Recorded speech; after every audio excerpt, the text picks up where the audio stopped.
Hello everyone.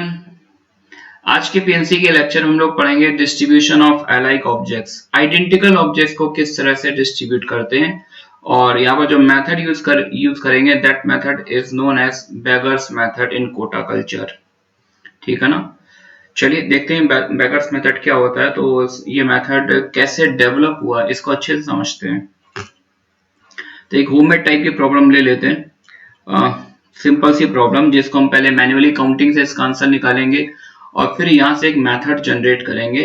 ठीक है ना, जिससे अपन किसी भी प्रॉब्लम को सॉल्व कर सकें। Find number of veg, find number of ways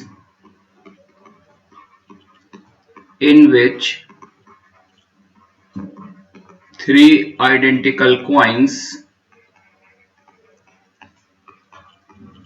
can be distributed to two persons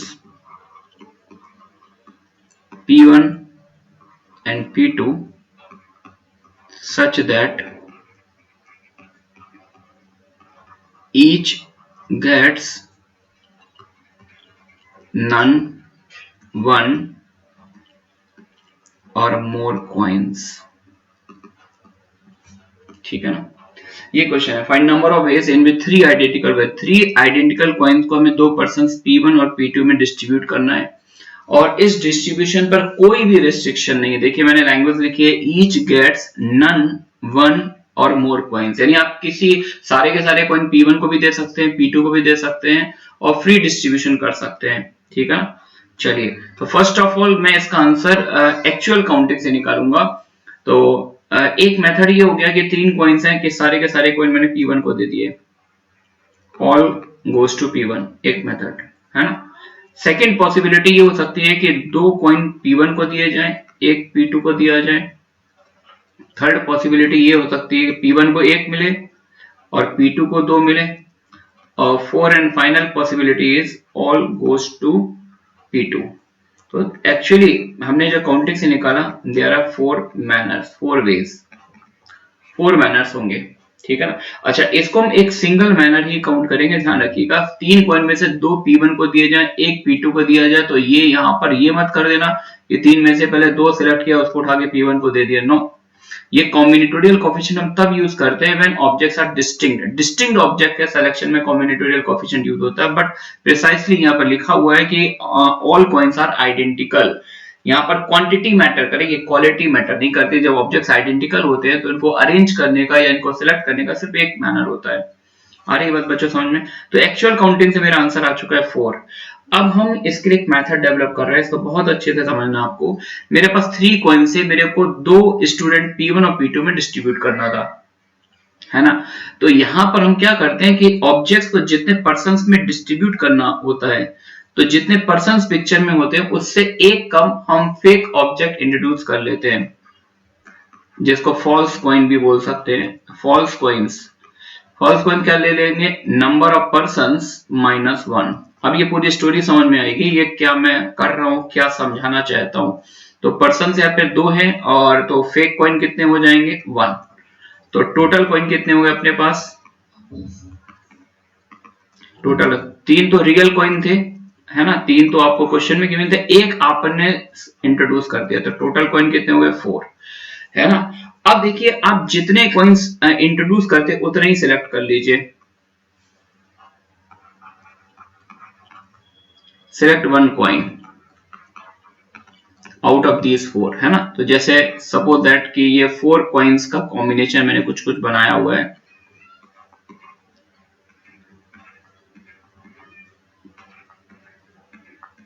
ठीक है ना। सपोज दैट कि पहली बार में मैंने ये सिलेक्ट किया, एक बार हो सकता मैं ये सिलेक्ट करूं, हो सकता मैं ये सिलेक्ट करूं, या फिर हो सकता ये सिलेक्ट करूं। तो 4 कॉइन में से एक कॉइन को जब मैं सिलेक्ट कर रहा हूं तो देखिए ये एक्चुअली क्या है, ये एक तरह से पार्टीशन सिंबल है। ये एक्चुअली कोई कॉइन नहीं है, ये आपने जिसको सिलेक्ट किया है वो एक फेक कॉइन है, फॉल्स कॉइन। और ये यहां पर एक पार्टीशन सिंबल की तरह हम इसको यूज कर रहे हैं।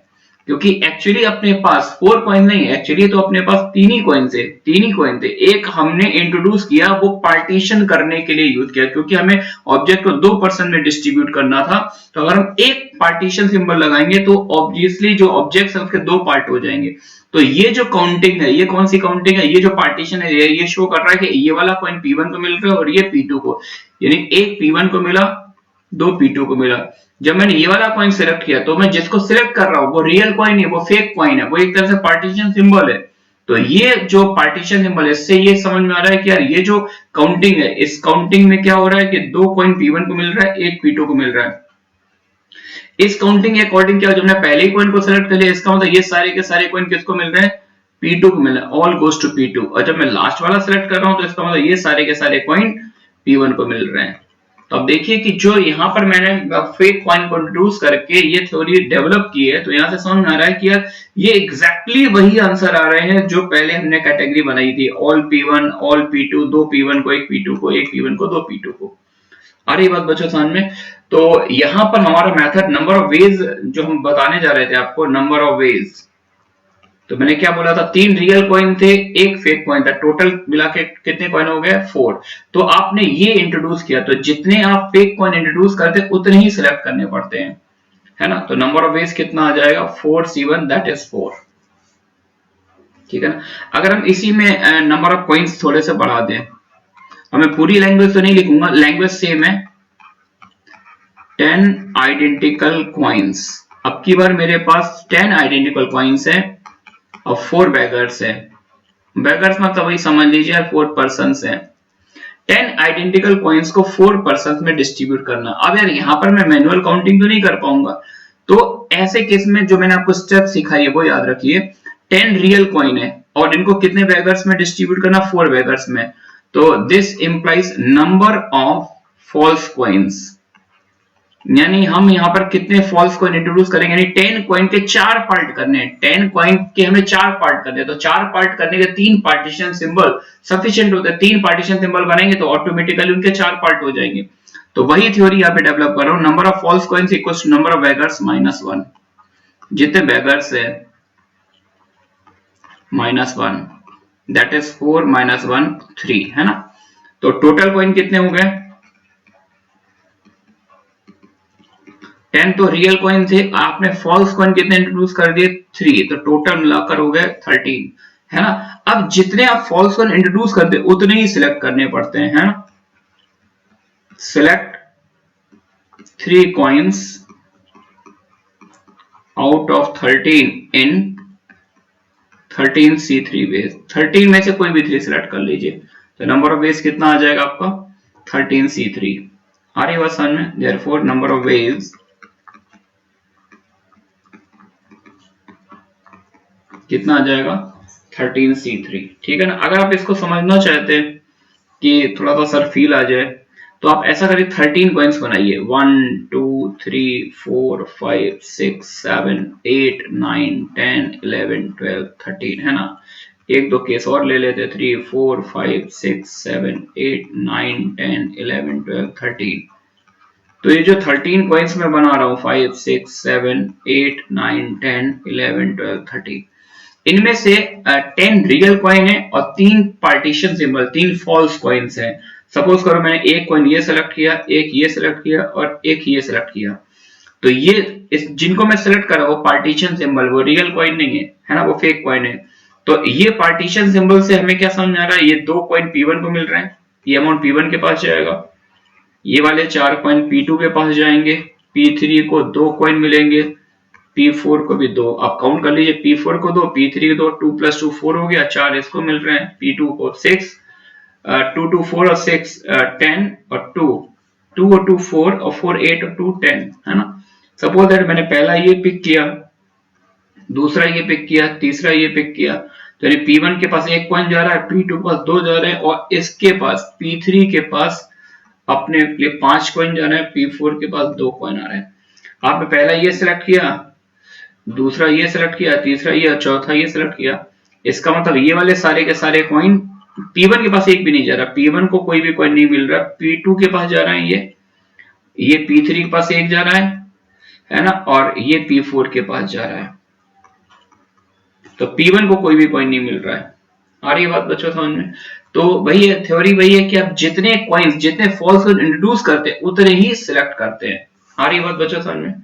तो अब हम इसको एक जनरल मेथड के फॉर्म में पढ़ लेते हैं। स्टार मार्क डाल के आप कंसेप्ट नोट कर सकते हैं और ये कंसेप्ट आपको माइंड में रखना है।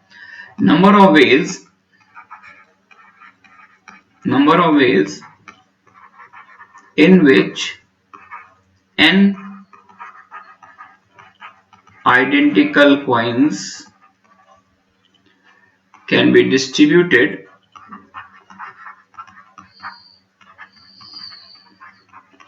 between p persons such that each gets none, 1 or more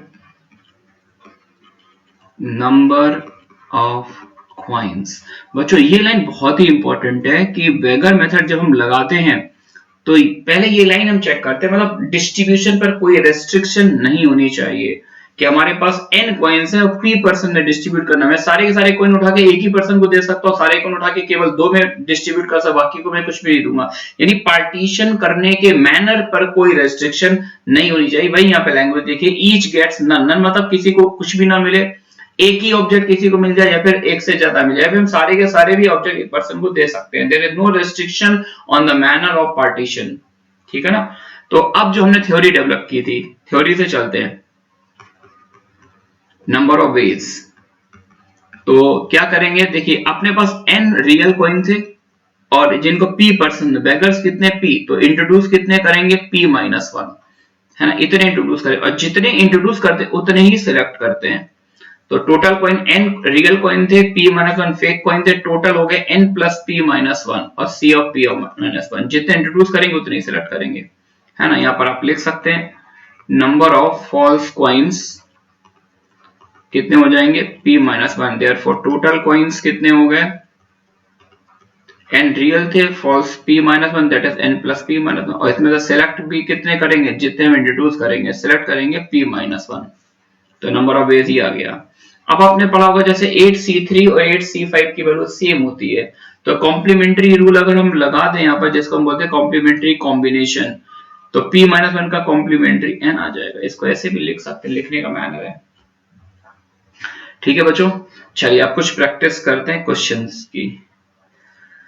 देखिए क्वेश्चन बोला गया है a self contain 6 separate compartments, number of ways in which 12 alike marbles can be placed in the compartment so that no compartment is empty।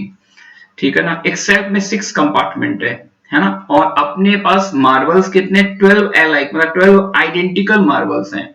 In marbles को मुझे इन compartment में रखना है, but condition ध्यान से पढ़िए, रेस्ट्रिक्शन है यहाँ पे डिस्ट्रीब्यूशन की, can be placed in the compartment so that no compartment is empty। यानी ऐसा ना हो कि कोई भी कंपार्टमेंट एम्प्टी रह जाए, है ना? तो सबसे पहले क्या करेंगे, रेस्ट्रिक्शन क्या है, ये जो मार्बल्स हैं ये तो एक तरह से कॉइन की तरह ट्रीट करेंगे हम इनको, और ये जो कंपार्टमेंट्स हैं इनको हम लोग किसकी तरह ट्रीट करेंगे, बेगर्स की तरह। ये बेगर्स हो गया। यानी क्वेश्चन भाई हो गया 12 आइडेंटिकल कॉइन्स को 6 बेगर्स में डिस्ट्रीब्यूट करना, लेकिन रेस्ट्रिक्शन है कि कोई भी कंपार्टमेंट एम्प्टी ना हो। तो फर्स्ट बी पुट, सबसे पहले क्या करो, एक एक मार्बल हर एक कंपार्टमेंट में रख दो। पहले रेस्ट्रिक्शन सेटिस्फाई करेंगे। First B put 1 marble in each compartment so that no compartment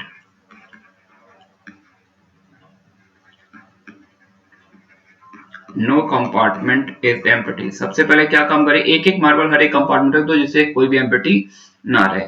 अब नाउ रिमेनिंग मार्बल्स एक एक रख दिया, तो अब बचेंगे कितने मार्बल्स, 12 थे, 6 रख दिया, 6 बचे। अब इन 6 मार्बल्स की डिस्ट्रीब्यूशन पर कोई रेस्ट्रिक्शन नहीं। अब इन 6 मार्बल्स को मुझे 6 कंपार्टमेंट में रखना है, और अब कंडीशन वही नन, 1 या मोर वाली कंडीशन है ना? तो हम फेक मार्बल्स कितने इंट्रोड्यूस करेंगे, भाई ये कॉइन्स हो गए, एक तरह से ये बेगर्स का रोल प्ले कर रहे हैं, फेक मार्बल्स। तो जितने बेगर्स हैं, एक से एक कम 5 है ना, तो टोटल कितने हो गए? तो 6 तो रियल थे, 5 हमने इंट्रोड्यूस किए, दैट इज 11 है ना। और जितने इंट्रोड्यूस करेंगे उतने ही करेंगे, देयरफॉर नंबर ऑफ वेज, आपने 5 इंट्रोड्यूस किए थे तो 5 सिलेक्ट कर लीजिए। The answer of this question is 11C5। ठीक है बच्चों, मेरे ख्याल से समझ में आ गया होगा। अब यही क्वेश्चन इस तरह के हम लोग बहुत सारे क्वेश्चन सॉल्व करेंगे तो प्रोसेस यूज्ड टू हो ही जाएंगे आप। Next question. In how many ways 30 marks be allotted to 8 questions if at least 2 marks are to be given to each question, assuming the marks are to be allotted in non-negative integral values? Question बोल रहे हैं यार 30 marks का एक test paper design करना है ना। उस टेस्ट पेपर में 8 क्वेश्चन है, एक रिस्ट्रिक्शन है कि हर क्वेश्चन को कम से कम 2 मार्क्स अलॉट करना है ना। तो अपन क्या करेंगे, फर्स्ट अपन क्या करेंगे, हर क्वेश्चन को 2 मार्क्स अलॉट कर दिए। First be a lot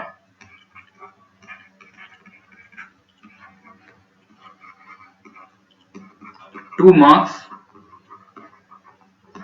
to each question. सबसे पहले हमने क्या किया, हर क्वेश्चन को 2 मार्क्स असाइन कर दिए है ना। अब कितने मार्क्स असाइन हो चुके, 2 8 16, रिमेनिंग मार्क्स जिनके अलॉटमेंट पर कोई रेस्ट्रिक्शन नहीं है, रिमेनिंग मार्क्स कितने बचेंगे, 30 - 8 × 2 that comes out to be 40। यानी अब इन 40 मार्क्स के डिस्ट्रीब्यूशन पर कोई रेस्ट्रिक्शन नहीं है। अपन को इंटरनेशनल लेवल की एक प्रॉब्लम बनाएंगे और सारे मार्क्स उसको ही डिस्ट्रीब्यूट कर सकते हैं, ठीक है ना। उससे अपने को पता लग जाएगा कि किस बच्चे का सोचने का लेवल क्या है ना।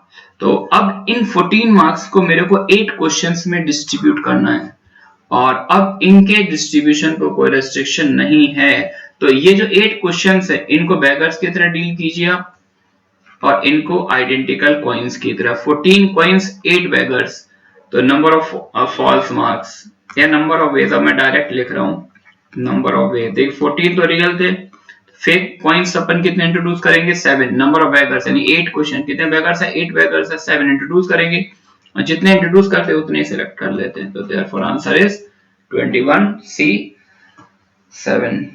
आई थिंक बात समझ आई होगी आपको। चलिए मूव करते हैं आगे। A man has to buy 25 mangoes in 4 different varieties. मेरे को 25 मैंगो परचेस करने और मार्केट में 4 वैरायटीज अवेलेबल हैं। रेस्ट्रिक्शन दी गई है, wine at least 4 of each variety, यानी घर से बोला गया है हर वैरायटी के 4 मैंगो तो पिक करने ही करने हैं। यानी 25 मैंगो मेरे को परचेस करने थे, मार्केट में 4 वैरायटीज अवेलेबल हैं, लेकिन घर से रेस्ट्रिक्शन मिली हुई है कि भाई साहब हर वैरायटी का कम से कम 4 मैंगो होना चाहिए। Okay okay. In how many ways can you plan his purchases if mangoes of each varieties are identical and available in abundance?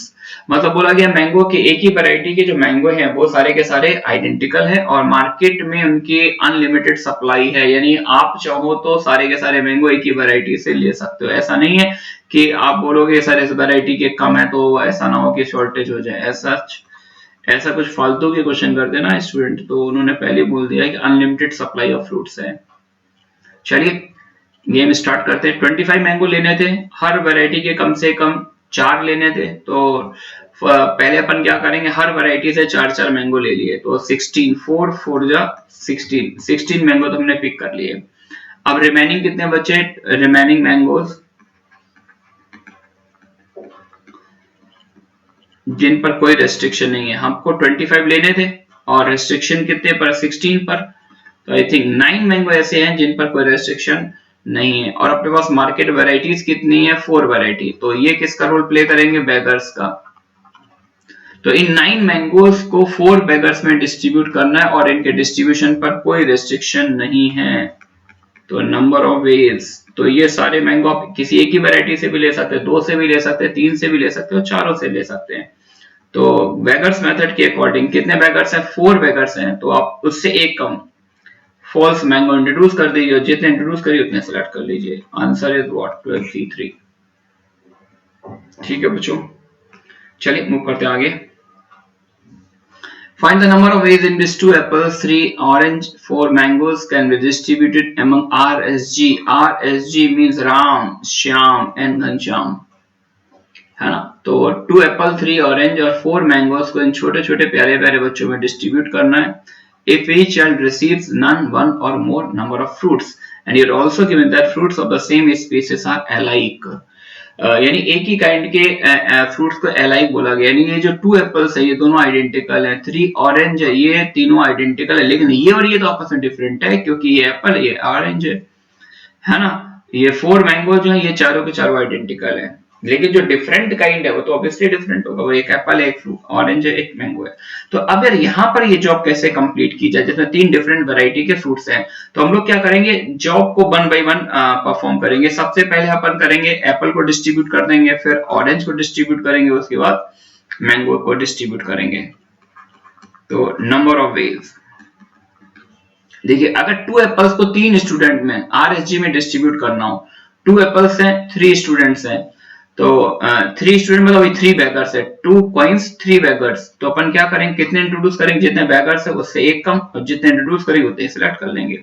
तो ये आ गया डिस्ट्रीब्यूशन ऑफ एप्पल। ये एप्पल्स का डिस्ट्रीब्यूशन इतने तरह से हो सकता है। इनटू इनटू क्यों कर रहे हैं, क्योंकि हमें एप्पल भी डिस्ट्रीब्यूट करने हैं, ऑरेंज भी डिस्ट्रीब्यूट करने हैं, मैंगो भी डिस्ट्रीब्यूट करने हैं। तो आपने पढ़ा होगा first lecture fundamental principle of counting, multiplication rule. तो जब सारी जॉब एक साथ होती है तो वहां पर हम क्या करते हैं, माइनस का मल्टीप्लाई करते हैं। अब 3 ऑरेंज को डिस्ट्रीब्यूट करना 3 बैगर्स में, तो 2 इंट्रोड्यूस कर लीजिए, 3 + 2 × C2, ये डिस्ट्रीब्यूशन ऑफ ऑरेंज का डिस्ट्रीब्यूशन हो गया। आफ्टर दैट 4 मैंगो को डिस्ट्रीब्यूट करना है, तो 2 इंट्रोड्यूस करिए, 2 सेलेक्ट कर लीजिए, 4। तो फाइनली आपका आंसर क्या आ जाएगा, ये मैंगो का डिस्ट्रीब्यूशन हो गया। और सारी जॉब एक साथ करनी थी इसलिए इनका multiply. Final answer 4C2 × 5C2 × 6C2। ठीक है बच्चों, चलिए मूव करते हैं आगे। Next question. अब आपको एक लीनियर इक्वेशन गिवन है, x + y + z = 102। इसमें मैं डिफरेंट पार्ट्स आपसे पूछे हैं।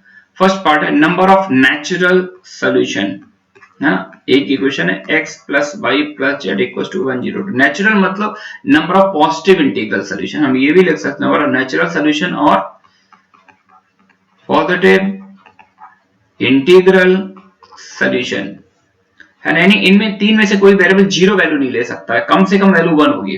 तो नंबर ऑफ नेचुरल सॉल्यूशन निकालना, तो तीनों में से हर वेरिएबल की मिनिमम वैल्यू 1 है। तो अब यहाँ पर वो रेस्ट्रिक्शन नहीं जो बैकएंड मेथड में डायरेक्टली होती थी, ईच रिसीविंग नन 1 और मोर, यानी 0 वैल्यू अलाउड नहीं है। तीनों में से हर किसी को कम से कम 1 वैल्यू तो देनी ही देनी है। तो सबसे पहले मैंने क्या काम किया, 1 वैल्यू x को भी दे दी, y को भी दे दी, z को भी दे दिया, यानी 3 अमाउंट यहां से खर्च हो गया। बचा हुआ अमाउंट, रिमेनिंग अमाउंट कितना है, 99, है ना। अब इस 99 कॉइन्स के डिस्ट्रीब्यूशन पर, इनको ये 3 बैगर्स है x y z, तो इन 99 कॉइन्स के डिस्ट्रीब्यूशन पर कोई रेस्ट्रिक्शन नहीं है। Then number of ways, 99 coins हैं, 3 बैगर्स हैं, तो 2 इंट्रोड्यूस करो, 2 सेलेक्ट कर लो, 101C2 सही है क्या। Second part, number of non negative integral solution. अब की बार तो उन्होंने कुछ भी नहीं बोला, इन्होंने सिर्फ ये बोला कि number of non negative integral solution. Non negative मतलब नेगेटिव नहीं होना चाहिए, 0 ले सकते हैं, पॉजिटिव ले सकते हैं। तो 0 पॉजिटिव अलाउड है, इसका मतलब अब कोई रेस्ट्रिक्शन फर्दर नहीं है। तो 102 पॉइंट्स हैं, 3 वेगर्स हैं, तो यहाँ पर नंबर ऑफ वेज क्या आ जाएगा, 2 इंट्रोड्यूस करिए, 2 सेलेक्ट कर लीजिए, 104C2, ठीक है ना। चलिए थर्ड कंडीशन है, find the number of solution satisfying this condition, यानी x को कम से कम 2 अमाउंट मिले, y को कम से कम 5 मिले, z को कम से कम 3 मिले। तो नेक्स्ट पेज में चलते हैं। x + y + z 102 था, कंडीशन थी x को मिनिमम 5 मिले, y को कम से कम 2 मिले, y को 5, z को 3, है ना। तो x को मैंने 2 अमाउंट दे दिया, y को मैंने 5 अमाउंट दे दिया, z को मैंने 3 दे दिया। 5 और 2 7 3 10 अमाउंट मैंने दिया, यानी 10 आइडेंटिकल कॉइन का डिस्ट्रीब्यूशन हो गया। रिमेनिंग कॉइन्स कितने बचे, 92। अब इन 92 कॉइन्स के डिस्ट्रीब्यूशन पर कोई रेस्ट्रिक्शन नहीं है, है ना। This implies number of veg तो कॉइन्स है 92, बेगर्स है 3, तो 2 इंट्रोड्यूस करो, 2 सिलेक्ट कर लो, that comes out to be 94C2। ठीक है क्या? चलिए नेक्स्ट स्टार्ट करते हैं। Find number of non negative integral solution of the inequalities. अब कुछ इनइक्वालिटीज गिवन है और इन इनइक्वालिटीज का सॉल्यूशन निकालना है। Number of non negative, language बहुत इंपॉर्टेंट है, नॉन नेगेटिव इंटीजर सॉल्यूशन मतलब x y z t की जीरो वैल्यूज भी यहाँ पर अलाउड हैं, है ना। लेकिन यार अब की बार इक्वेशन नहीं है, इनइक्वालिटी है। तो इनइक्वालिटी का एक मैनर तो ये हो गया कि यार x प्लस वाई प्लस यानी इन चारों का टोटल मिलाकर जो अमाउंट है वो या तो 30 हो या फिर 30 से कम हो। तो वो सारे आंसर्स आपको निकालने पड़ेंगे। कौन कौन से answer? x plus y plus z plus t zero का solution, x plus y plus z plus t equal to 1 का solution, x plus y plus z plus t equal to 2 का solution and up to so on x plus y plus z plus t equal to 30 का solution. इन सबके solution निकालिए और इनको add कर लीजिए, हो गया सॉल्व, है ना। एक तरीका तो ये है ना। लेकिन यार अब ऑब्वियस सी बात है, इतना टाइम अपने पास है नहीं कि अपन इसको निकालें ऐड करें। तो अब हम डायरेक्ट बात करेंगे, दो पार्ट है तो दोनों पार्ट एक साथ करेंगे। जैसे मेरे को ये वाला पार्ट करना है ना, तो इन चारों को टोटल मिला के जो अमाउंट मिल रहा है वो या तो 30 या फिर 30 से कम है। तो हम इस इनइक्वालिटी को इक्वालिटी में चेंज करेंगे by introducing some extra variable. तो हमने यहाँ पर एक वेरिएबल इंट्रोड्यूस कर दिया, x plus y plus z plus t plus u, एक एक्स्ट्रा वेरिएबल u ऐड कर दिया, है ना। एक फेक वेरिएबल u ऐड कर दिया और यहाँ पे इक्वालिटी लगा दी, है ना। अब डिस्ट्रीब्यूशन पर कोई रेस्ट्रिक्शन है नहीं क्योंकि सारे वेरिएबल जीरो वैल्यू ले सकते थे। तो अब इसको 30 को पॉइंट्स की तरह ट्रीट करें आप, ठीक है ना। ये क्या हो रहा है, व्हाट हैपेंस? No issue.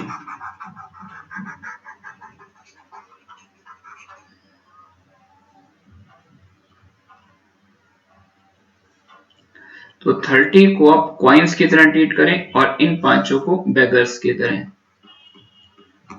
तो 30 कॉइन्स को 5 बेगर्स में डिस्ट्रीब्यूट करना है, नंबर ऑफ वेज, और डिस्ट्रीब्यूशन पर कोई रेस्ट्रिक्शन नहीं है। तो ये नंबर ऑफ वेज कितना आ जाएगा? वो फिर से यार this is irritating too much.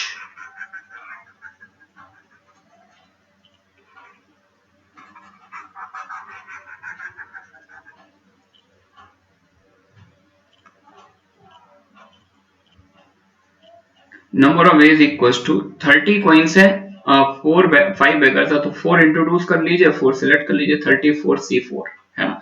लेकिन जरा इस काउंटिंग मैनर को समझिए। जब मैंने 34C4 लिखा, 30 कॉइन्स को जब मैं 5 बेगर्स में डिस्ट्रीब्यूट करूंगा तो उसमें एक वो मैनर आएगा जब u को जीरो वैल्यू मिली होगी। जब u को मैं जीरो दूंगा इन 30 कॉइन में से, जब मैंने u को कुछ भी नहीं दिया यानी सारे का सारा अमाउंट इन चारों को मिला, तो किसका सोल्यूशन आ गया? x plus y plus z equal to 30 का सोल्यूशन आ गया, है ना।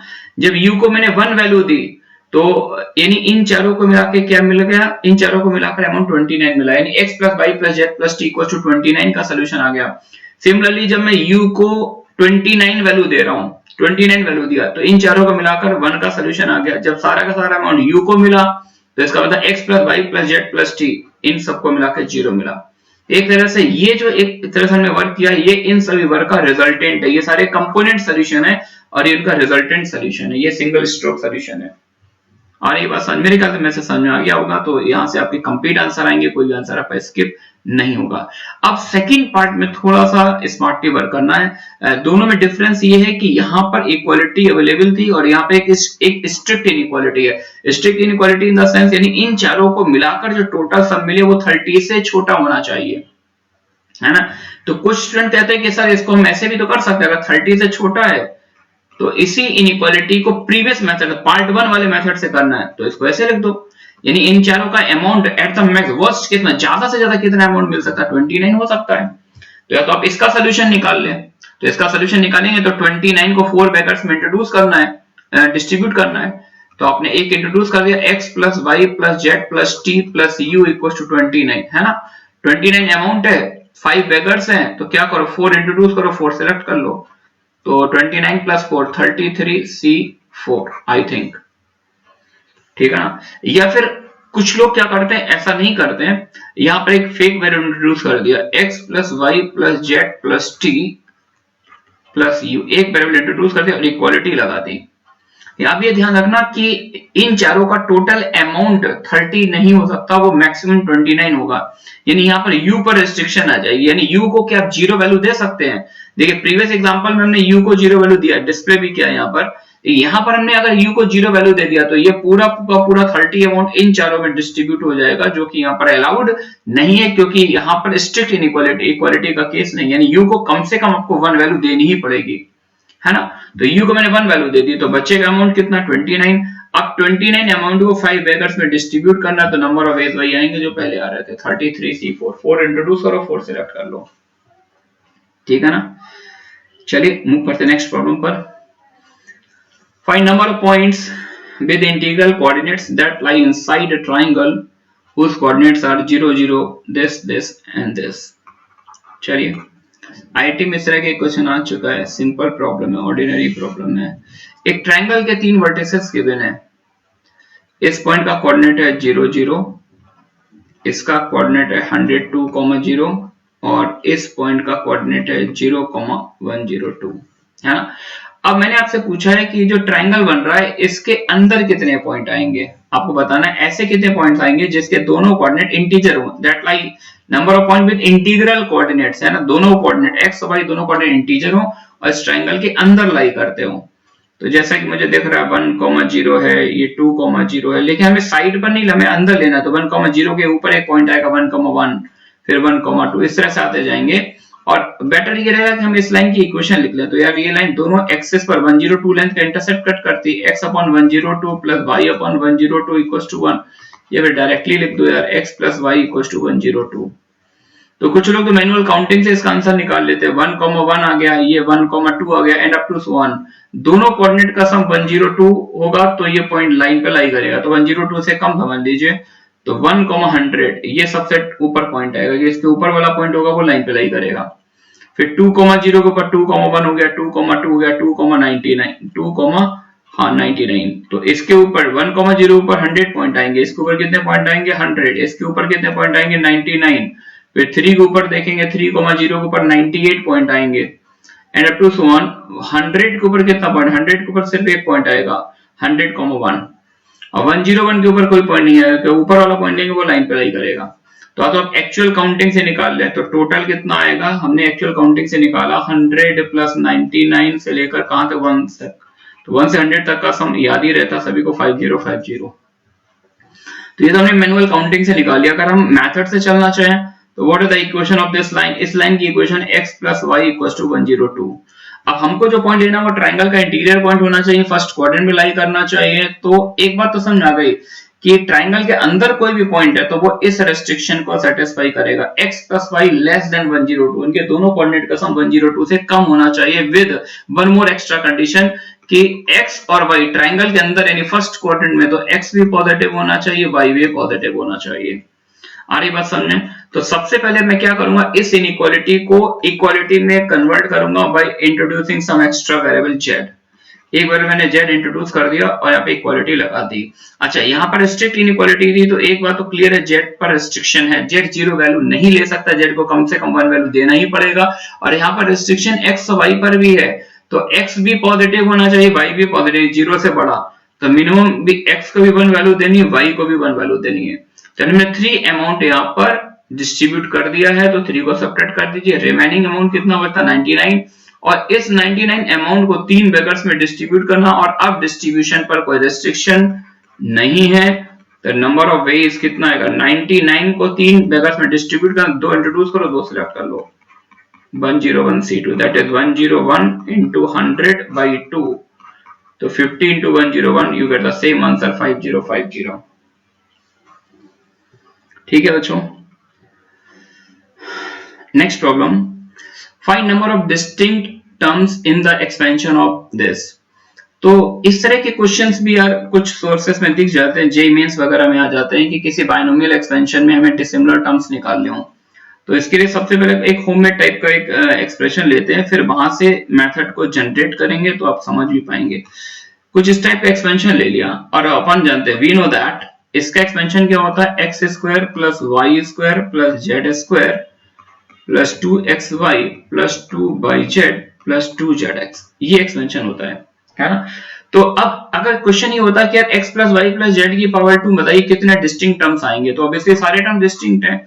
डिस्टिंक्ट इन द सेंस ऐसा मत करना कि आपने एक बार एक्स वाई लिखा फिर से एक्स वाई लिख दिया फिर इनको दो टर्म बोले। डिस्टिंक्ट का मतलब जो टर्म क्लब नहीं हो सकते, ये तो क्लब होके ऐड हो जाएंगे 2xy, है ना। तो जैसे अब आप इसको इसमें क्लब करके सिंगल टर्म नहीं ले सकते, दो टर्म में ही ब्रेक होगा, एक्स स्क्वायर और y square.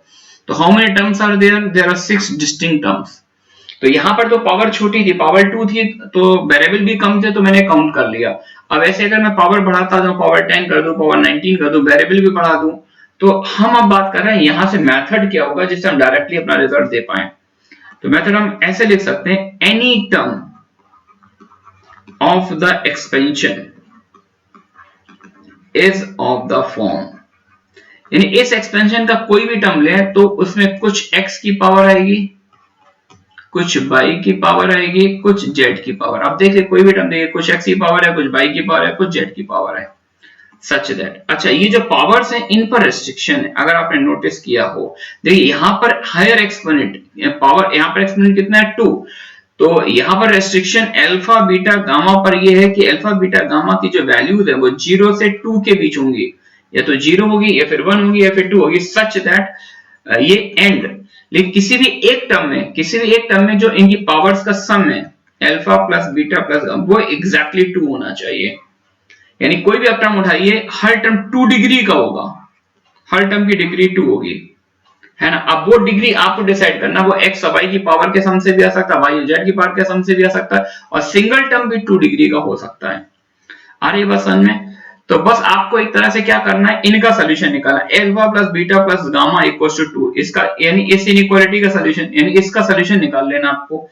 Alpha beta gamma 0 1 2 सारी वैल्यू ले सकते हैं, तो आप इसको एक तरह से कॉइन की तरह डील करें और इन तीनों को बैगर की तरह डिस्ट्रीब्यूट करें। अल्फा 0 वैल्यू ले सकता है, बीटा भी ले सकता है, गामा भी ले सकता है, यानी फ्री डिस्ट्रीब्यूशन है। तो 2 कॉइन है, 3 बैगर है, नंबर ऑफ वेज, हम वैगर्स मेथड लगा रहे हैं। तो 2 कॉइन को 3 वैगर में डिस्ट्रीब्यूट करना, तो 2 इंट्रोड्यूस करो, 2 सिलेक्ट कर लो, सीधा आंसर आएगा 4c2 दैट इज 6। ठीक है ना। तो जो मैनुअल काउंटिंग हमने आंसर निकाला वही यहां से निकाल लिया। तो अब हम बात करें अपने कंसेप्ट की, यानी इस तरह का कोई जनरल सीन पिक्चर में दिखता है, मेरे से बात की जाती है नंबर ऑफ डिस्टिंक्ट टर्म, तो ऐसे क्वेश्चंस में पावर को आप कॉइन की तरह डील करें, पावर को कॉइन की तरह डील करें, और ये जो बेस में वेरिएबल्स हैं इनको बैगर्स की तरह डिस्ट्रीब्यूट करें, है ना। तो यानी क्वेश्चन ही हो गया, n आइडेंटिकल कॉइन्स को m बैगर्स में डिस्ट्रीब्यूट करना है और डिस्ट्रीब्यूशन पर कोई रेस्ट्रिक्शन नहीं है ना। या फिर मैं थोड़ा सा 1 मिनट का टाइम और ले लेता हूं, इसकी भी बात कर लेता हूं, any term of the expansion is of the form, यानी इसके एक्सपेंशन हर टर्म किस टाइप का, कुछ x1 की पावर आएगी, कुछ x2 की पावर आएगी और कुछ xm की पावर आएगी, यानी इसी टाइप के टर्म होंगे, है ना। वेयर ये जो एक्सपोनेंट आ रहा है अल्फा 1 अल्फा 2 अल्फा m, ये सभी कैसे होंगे, 0 से n के बीच होंगे, है ना। एक्सपोनेंट अपना n दिया हुआ है, सच दैट किसी भी एक टर्म में जो इनकी पावर्स का सम आएगा alpha 1 plus alpha 2 plus up to alpha m, ये कितना होना चाहिए, n होना चाहिए। तो मैंने यहां पर पूरी डिटेल बात की है, आप तो एक लाइन में इसका आंसर निकाल दीजिए। ये n कॉइन्स है, m बैगर्स हैं, तो नंबर ऑफ वेज कितना आएगा, नेक्स्ट स्लाइड में मूव कर जाते हैं। Therefore number of different terms, तो n कॉइन से बैगर्स कितने थे, m, तो उससे एक कम फेक को इंट्रोड्यूस कर दिया, जितने इंट्रोड्यूस करो उतने सिलेक्ट कर दो, n plus m minus 1 c of m minus 1, और इसको कॉम्प्लीमेंट्री कॉम्बिनेशन को यूज करें तो m plus m minus 1 cn, ऐसे लिख सकते हैं। ठीक है ना। यहाँ पर मैंने आपको समझा कुछ ज्यादा दिया है, आप तो बस सीधा शॉर्ट लगाइएगा, इसको कॉइन ले लो, इसको बैगर, और सीधा कॉइन का बैगर में डिस्ट्रीब्यूशन। ठीक है बच्चों, तो आज के लेक्चर में यहीं तक रखते हैं, और आगे के लेक्चर में भी हम कुछ और प्रॉब्लम्स लेंगे बैगर्स मेथड की, है ना। उसके बाद भी अभी अपना कुछ टॉपिक बचे हुए हैं, जैसे आपकी ग्रिड प्रॉब्लम बची है, डी अरेंजमेंट बचा हुआ है, कोफिशिएंट मेथड बचा हुआ है है ना। तो धीरे धीरे थोड़ा सा कवर करेंगे, इस बार थोड़ा लेट हो गया, एक्चुअली मैं थोड़ा बिजी ज्यादा हो गया था। ठीक है ना बच्चों, चलिए बाकी बातें नेक्स्ट टर्न में करते हैं। Thanks for watching.